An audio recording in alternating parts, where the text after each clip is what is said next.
નમસ્કાર દોસ્તો, world in box academy જૂનાગઢની યુટ્યુબ ચેનલ પર આપનું સ્વાગત છે. ડેઇલી કરંટ અફેર્સ લેક્ચરમાં આજે આપણે જોવાના છે મે 2026નો લેક્ચર નંબર 7. અને કઈ રીતે આપણે જોશું કરંટ અફેર્સ 360 ડિગ્રી સમજૂતી સાથે. તો શરૂઆત કરીએ આજના લેક્ચરની. પહેલો પ્રશ્ન, તાજેતરમાં સોમનાથ ખાતે ઇન્ડિયન એરફોર્સની કઈ ટીમે અદ્ભુત ફ્લાય પાસ્ટ કર્યું? હવે થોડા સમય પહેલા એટલે 11 તારીખે આપણા સોમનાથ મંદિર ખાતે એક પર્વની ઉજવણી કરવામાં આવી, જેનું નામ છે સોમનાથ અમૃત પર્વ. કયો મહોત્સવ છે? સોમનાથ અમૃત પર્વ 2026. શું કામ ભાઈ આની ઉજવણી કરવામાં આવી છે?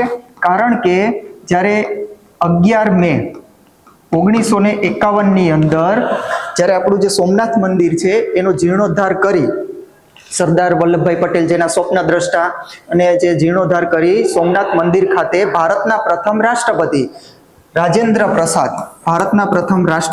ડોક્ટર રાજેન્દ્ર પ્રસાદ દ્વારા આની અંદર પ્રાણ પ્રતિષ્ઠા કરી અને જે પૂજા વિધિ છે કરવામાં આવી હતી 11 મે 1951માં. તો હવે આ જે 11 મે 1951 છે એ જે સમય હતો તો 2026માં એના કેટલા વર્ષ પૂર્ણ થયા છે? 75 વર્ષ, 75 વર્ષ પૂરા થયા છે. તો એ નિમિત્તે અહીંયા એક પર્વ ઉજવવામાં આવ્યો છે, સોમનાથ અમૃત પર્વ. તો અહીંયા ઘણા આપણા મંત્રી, કેબિનેટ કક્ષાના મંત્રી, આપણા વડાપ્રધાન પણ હાજર હતા. તો આ પર્વ દરમિયાન આપણી ઇન્ડિયન એરફોર્સ, જે આપણી ભારતીય વાયુસેના છે, એની એક ટીમ, ભારતીય વાયુસેનાની અંદર એક ટીમ દ્વારા સોમનાથ મંદિરની ઉપર આકાશની અંદર અલગ અલગ કરતબો દેખાડવામાં આવ્યા. જે અલગ અલગ કરતબોમાં તિરંગો, જે રંગ છે આપણા, એ રંગનું પ્રદર્શન કર્યું આકાશ માર્ગે.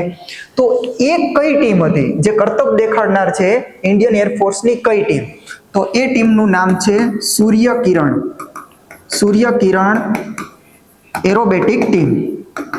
ઇન્ડિયન એરફોર્સ તો છે જ, પણ ઇન્ડિયન એરફોર્સની અંદર જે ટીમ છે સૂર્ય કિરણ એરોબેટિક ટીમ, એના દ્વારા આ જે ફ્લાય પાસ્ટ છે એનું પ્રદર્શન કરવામાં આવ્યું સોમનાથ મંદિર ખાતે. તો આન્સર શું આવશે? સૂર્ય કિરણ ટીમ. સોમનાથ અમૃત મહોત્સવ 2026 ઇન્ડિયન એરફોર્સની જે સૂર્ય કિરણ એરોબેટિક ટીમ છે એના દ્વારા અદ્ભુત ફ્લાય પાસ્ટ કરવામાં આવ્યું. ફ્લાય પાસ્ટ એટલે આકાશની અંદર જે અલગ અલગ કરતબો દેખાડવામાં આવ્યા છે એની વાત કરે છે. જો અહીંયા તમે ફોટામાં જોઈ લો, આવી રીતે જે અહીંયા આપણા તિરંગાના રંગ છે એ આપણા સૂર્ય કિરણ ટીમ દ્વારા. આકાશમાં ગૌરવ અને શૌર્યના ભવ્ય સંગમ સાથે સોમનાથ મંદિર પર કેસરિયા અને ત્રિરંગાની જ્વાળા ફેલાવી છે આપણી જે સૂર્ય કિરણ ટીમ છે તેના દ્વારા.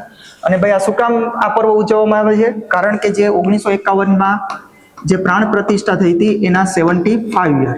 હવે એની પહેલા થોડા સમય પહેલા અહીંયા એક બીજો પણ પર્વ ઉજવવામાં આવ્યો હતો થોડા સમય પહેલા, જે 1026 ની અંદર સોમનાથ મંદિર ઉપર આક્રમણ થયું હતું. આ આક્રમણને લઈને 2026માં કેટલા વર્ષ પૂર્ણ થયા છે? 1000 વર્ષ. તો આ 1000 વર્ષ જે પૂર્ણ થયા એ નિમિત્તે અહીંયા એક પર્વનું આયોજન કર્યું હતું, સોમનાથ સ્વાભિમાન પર્વ. કયો પર્વ? સોમનાથ સ્વાભિમાન પર્વ. આ અલગ છે, સોમનાથ સ્વાભિમાન પર્વ અલગ છે. જે હમણાં તાજેતરમાં આયોજિત થયો એ છે સોમનાથ અમૃત મહોત્સવ, અમૃત પર્વ. એમાં 75 યર હશે, એટલે કે 75 વર્ષ, અને અહીંયા 1000 વર્ષ સોમનાથ સ્વાભિમાન પર્વની અંદર. ક્લિયર? હવે આ સોમનાથ મંદિર છે એ આપણા જે ભારત દેશની અંદર આવેલા 12 જ્યોતિર્લિંગમાંનું પ્રથમ જ્યોતિર્લિંગ. કેટલા આવેલા છે ભારતમાં? 12 જ્યોતિર્લિંગ. 12 જ્યોતિર્લિંગમાં આપણે થોડાક નામ લખી લઈએ. એક તો જો સોમનાથ છે, નાગેશ્વર છે, મહાકાલેશ્વર છે, ઓમકારેશ્વર છે, મલ્લિકાર્જુન, ત્રંબકેશ્વર, ભીમાશંકર, ગ્રીષ્ણેશ્વર, વૈદ્યનાથ, કેદારનાથ, કાશી વિશ્વનાથ, રામેશ્વર,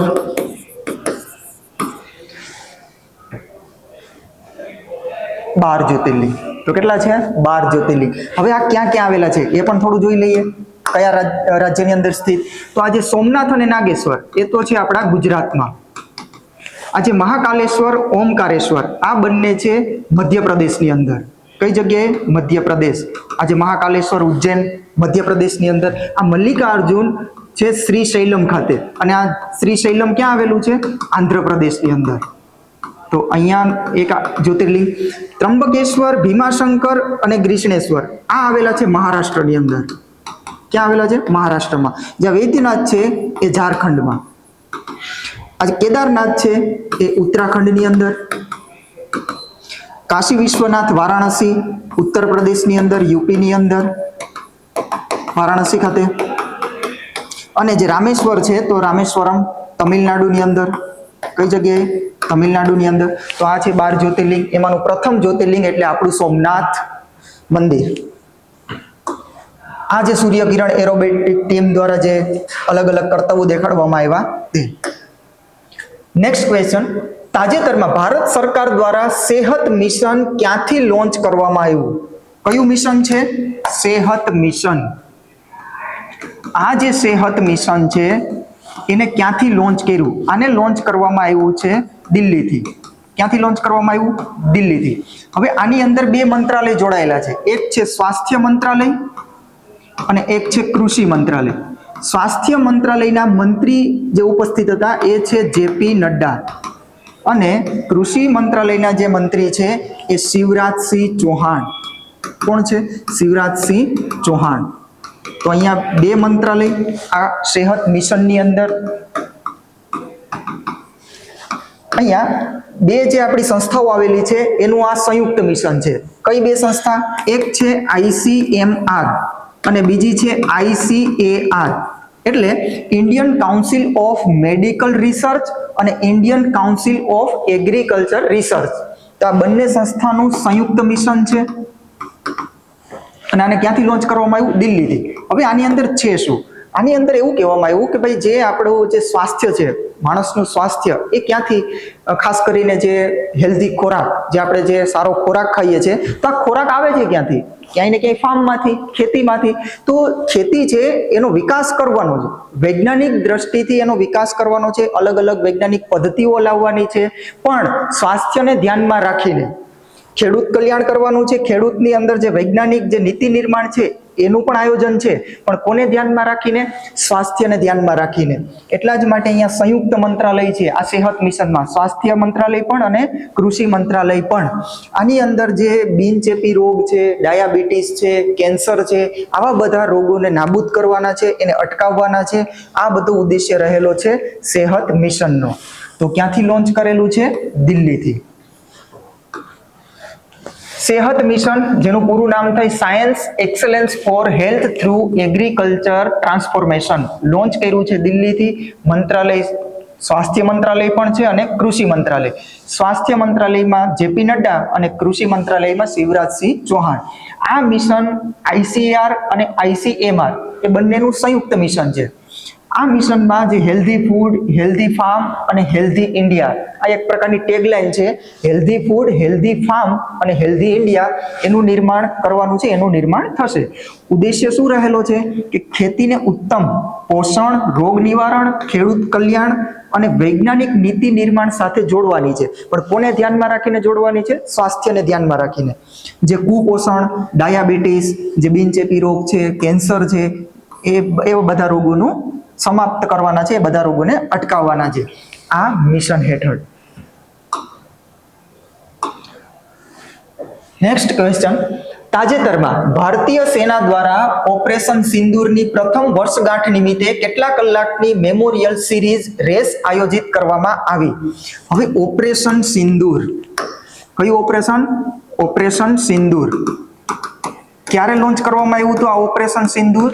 તો 7 મે 2025માં. અને ક્યાં લોન્ચ કર્યું હતું આપણા ભારતે? તો પાકિસ્તાનની અંદર. ક્યાં લોન્ચ કર્યું હતું? પાકિસ્તાનની અંદર. અને ત્યારે પાકિસ્તાનની જે 9 જગ્યા હતી એ 9 જગ્યાને આપણે તબાહ કરી હતી, 9 ઠેકાણાને આપણે ધ્વસ્ત કર્યા હતા પાકિસ્તાનમાં ઓપરેશન સિંદૂર હેઠળ. તો આ જે 7 મે 2025માં લોન્ચ થયું હતું, અત્યારે 2026માં એને 1 વર્ષ પૂરું થયું છે. કેટલો સમયગાળો? 1 વર્ષ પૂર્ણ થયું. તો એ નિમિત્તે આપણી ભારતીય વાયુસેના, અહીંયા ભારતીય વાયુસેના અને આર્મી આ બંને દ્વારા એક રેસ એટલે કે એક દોડનું આયોજન કરવામાં આવ્યું. આ દોડ છે એ 88 કલાક. દોડ કેટલા? રેસ કેટલી સમયની છે? 88 કલાકની. શું કામ 88 કલાકની? કારણ કે જે ઓપરેશન સિંદૂર હતું એ 88 કલાક ચાલેલું. તો એ નિમિત્તે અહીંયા 88 કલાકની એક રેસ આયોજિત કરી છે. અહીંયા અલગ અલગ 600 જેટલા દોડવીરોએ ભાગ લીધો છે. 600 જેટલા દોડવીરો અહીંયા ભાગ લીધો છે. 88 કલાકની છે. અને આનો શુભારંભ ઇન્ડિયા ગેટથી અને જે સમાપન છે જે આપણું એરફોર્સ સ્ટેશન આવેલું છે નવી દિલ્હી ખાતે ત્યાં સુધી શુભારંભ કર્યો ઇન્ડિયા ગેટથી અને સમાપન કર્યું આ રેસનું એરફોર્સ સ્ટેશન નવી દિલ્હી ખાતેથી. તો અહીંયા વાયુસેના પણ જોડાયેલી છે, આર્મી પણ છે. અને કેટલી કલાક માટેની રેસ છે? 88 કલાક માટેની. તો આન્સર શું આવશે? 88. ઓપરેશન સિંદૂર 7 મે 2025 2026 માં પ્રથમ વર્ષગાંઠની ઉજવણી કરવામાં આવી. 88 કલાકની મેમોરિયલ સિરીઝ રેસનું આયોજન. આમાં ભારતીય વાયુસેના અને ભારતીય સેના એટલે આર્મી બંને જોડાયેલી છે. 600 દોડવીરોએ ભાગ લીધો. શુભારંભ ક્યાંથી કરવામાં આવ્યો? ઇન્ડિયા ગેટથી અને સમાપન એરફોર્સ સ્ટેશન નવી દિલ્હી. આ દોડ 88 કલાક સુધી સતત, પણ કેવી ફોર્મેટમાં છે? રિલે ફોર્મેટમાં યોજાઈ હતી. 88 કલાક તો છે સતત, પણ રિલે ફોર્મેટમાં આ રેસ હતી, આ દોડ હતી. તો ઓપરેશન સિંદૂર, આ ઓપરેશન સિંદૂરનું 1 વર્ષ પૂર્ણ થયું એટલે આપણા જે વડાપ્રધાન નરેન્દ્ર મોદી સાહેબ છે એણે કીધું કે ભાઈ જે તમારા સોશિયલ મીડિયા પ્લેટફોર્મ છે આ સોશિયલ મીડિયા પ્લેટફોર્મના ડીપીની અંદર તમે ફોટો રાખો આપણા ઓપરેશન સિંદૂરનો. કેવો ફોટો? જો અહીંયા બતાવું, આવો ફોટો.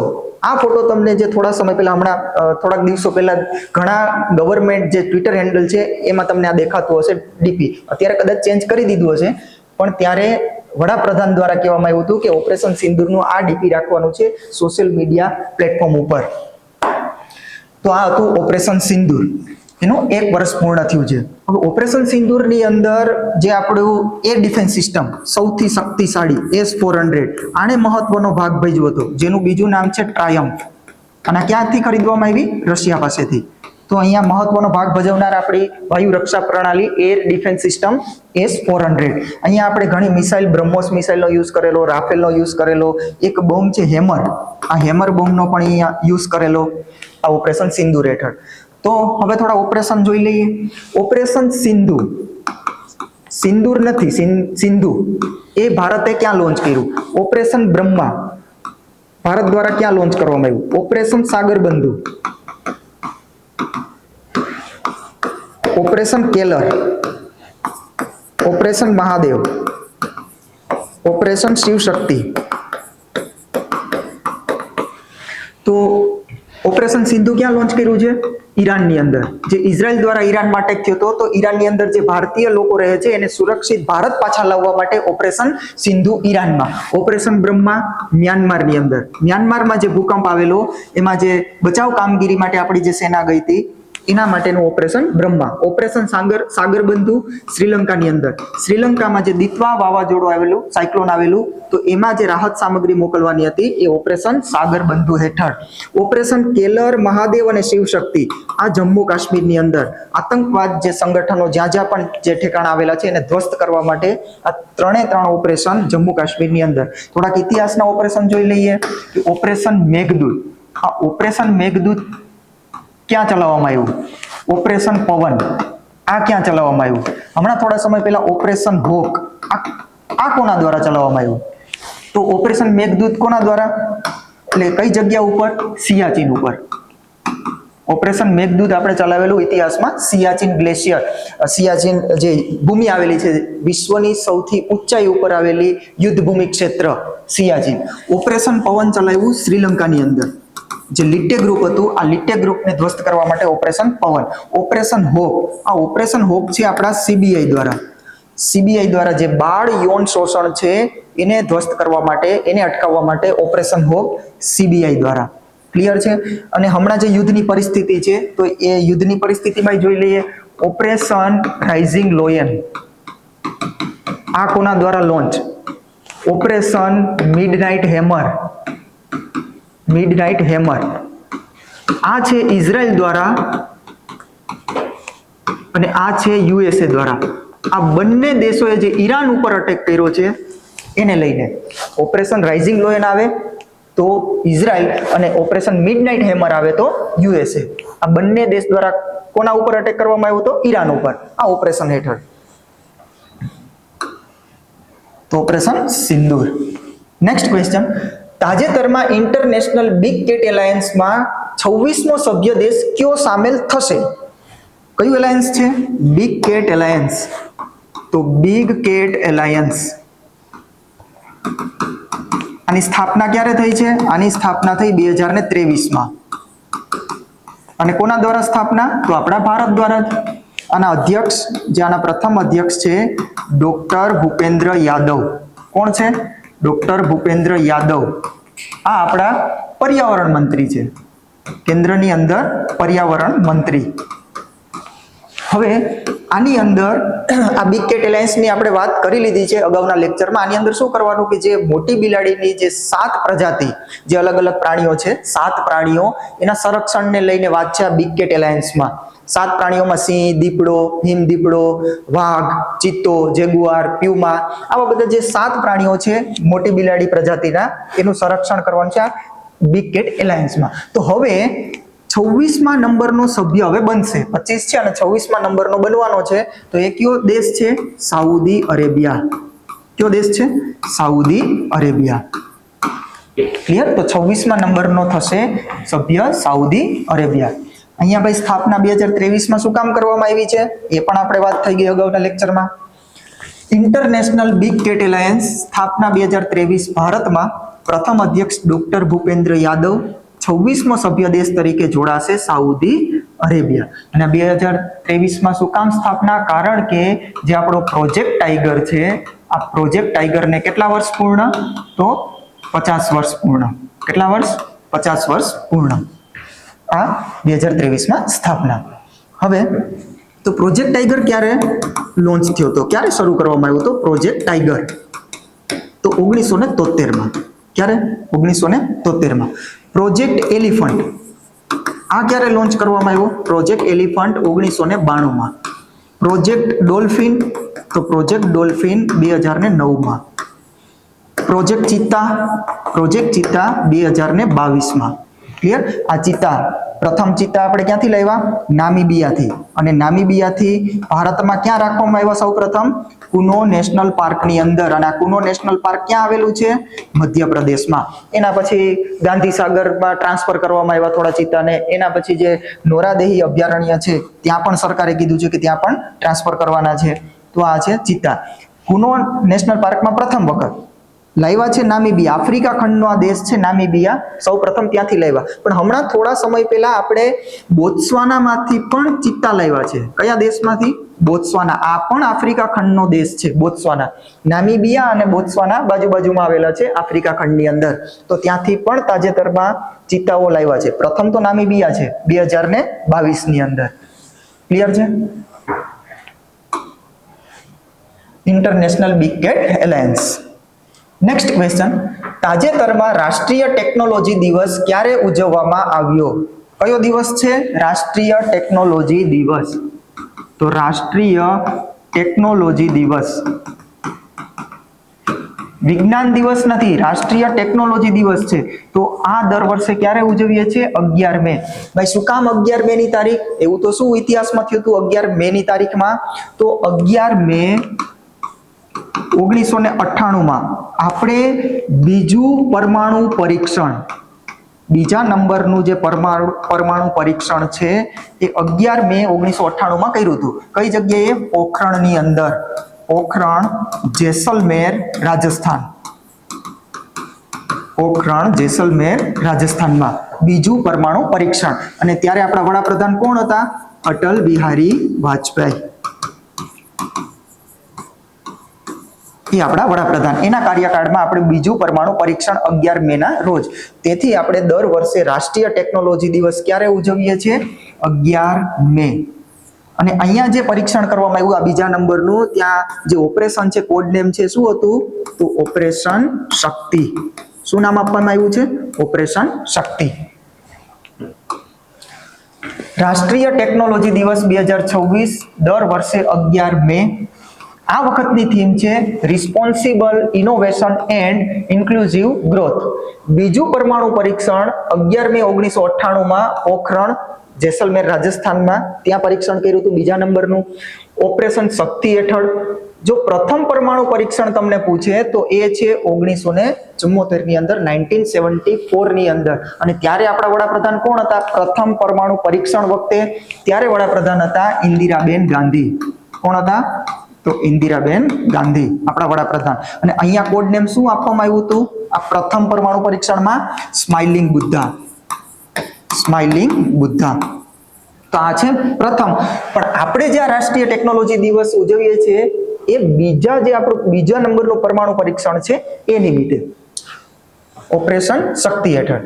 ક્લિયર છે? હવે અહીંયા પરમાણુની વાત આવી તો ન્યુક્લિયર જે બોમ્બ છે, પરમાણુ બોમ્બ, આ પરમાણુ બોમ્બના જનક કોને ગણવામાં આવે છે? પરમાણુ બોમ્બ છે એના જનક, ન્યુક્લિયર જે બોમ્બ છે એના જનક તો એ છે ઓપેનહાઇમર. કોણ છે? ઓપેનહાઇમર. એને પરમાણુ બોમ્બના જનક ગણવામાં આવે છે. આની અંદર જે પરમાણુ બોમ્બ છે એમાં કયો સિદ્ધાંત કામ કરે છે? તો ન્યુક્લિયર ફિઝન. કયો છે? ન્યુક્લિયર ફિઝન એટલે વિખંડન. અહીંયા કયો સિદ્ધાંત છે? વિખંડનનો. પણ જો પરમાણુ બોમ્બ આવે તો વિખંડન, ન્યુક્લિયર ફિઝન. પણ તમને પૂછવામાં આવે કે સૂર્યની અંદર કઈ પ્રક્રિયા થાય છે? તો સૂર્યની અંદર થાય છે ન્યુક્લિયર ફ્યુઝન. કઈ પ્રક્રિયા? ન્યુક્લિયર ફ્યુઝન એટલે સંલયનની પ્રક્રિયા. આ સૂર્યની અંદર જે બે હાઇડ્રોજનના અણુઓ છે એ ભેગા થઈ અને શેમાં રૂપાંતરિત થાય? હિલિયમની અંદર. તો એ છે સંલયન પ્રક્રિયા સૂર્યમાં, જેને કહેવાય ન્યુક્લિયર ફ્યુઝન. અને અહીંયા આ જે પરમાણુ બોમ્બ છે એમાં છે ન્યુક્લિયર ફિઝન, વિખંડનની પ્રક્રિયા. તો આ આપણું જે ટેકનોલોજી દિવસ છે દર વર્ષે 11 મે. નેક્સ્ટ ક્વેશ્ચન, તાજેતરમાં આંતરરાષ્ટ્રીય નર્સ દિવસ ક્યારે ઉજવવામાં આવ્યો? કયો દિવસ છે? આંતરરાષ્ટ્રીય નર્સ દિવસ. તો આંતરરાષ્ટ્રીય નર્સ દિવસ તો દર વર્ષે આપણે ક્યારે ઉજવીએ? 12 મે ના રોજ. કઈ તારીખે? 12 મે. શું કામ 12 મે? કારણ કે અહીંયા એક વ્યક્તિનો જન્મદિવસ છે, ફ્લોરેન્સ નાઇટિંગલ. ફ્લોરેન્સ નાઇટિંગલ આના જન્મદિવસ નિમિત્તે, આનો જ્યારે બર્થડે આવે છે 12 મે ત્યારે આંતરરાષ્ટ્રીય નર્સ દિવસ તરીકે ઉજવવામાં આવે. આ જે ફ્લોરેન્સ નાઇટિંગલ છે એને a lady with the lamp એ તરીકે પણ ઓળખવામાં આવે, a lady with the lamp. શું કામ આવું નામ? કારણ કે જે યુદ્ધ થયું હતું, ક્રિમિયન યુદ્ધ, આ યુદ્ધની અંદર આણે સામાજિક કાર્ય કર્યું કે જે સૈનિકો રાત્રિના સમયમાં એ શું કરતા, દિવસના તો યુદ્ધ હોય પણ રાત્રિના સમયમાં જે પણ સૈનિકો ઘાયલ થયેલા હોય તો એની સારવાર માટે જતા, એક સમાજ સેવાનું કામ કરતા, એ સારવાર માટે જતા અને એના હાથમાં ફાનસ હોય. શું હોય? રાત્રિનો સમય હોય તો એના હાથમાં હોય ફાનસ, એટલે એના ઉપર એનું નામ થઈ ગયું છે a lady with the lamp, Florence Nightingale. તો દર વર્ષે કઈ તારીખે? 12 મે. આંતરરાષ્ટ્રીય નર્સ દિવસ 12 મે. આ વર્ષની થીમ છે આપણી નર્સો આપણું ભવિષ્ય. ફ્લોરેન્સ નાઇટિંગલના જન્મદિવસ નિમિત્તે આ દિવસ ઉજવવામાં આવે. A lady with the lamp તરીકે પણ ઓળખવામાં આવે. રાષ્ટ્રીય ફ્લોરેન્સ નાઇટિંગલ પુરસ્કાર પણ આપવામાં આવે આપણા રાષ્ટ્રપતિ ભવન ખાતે.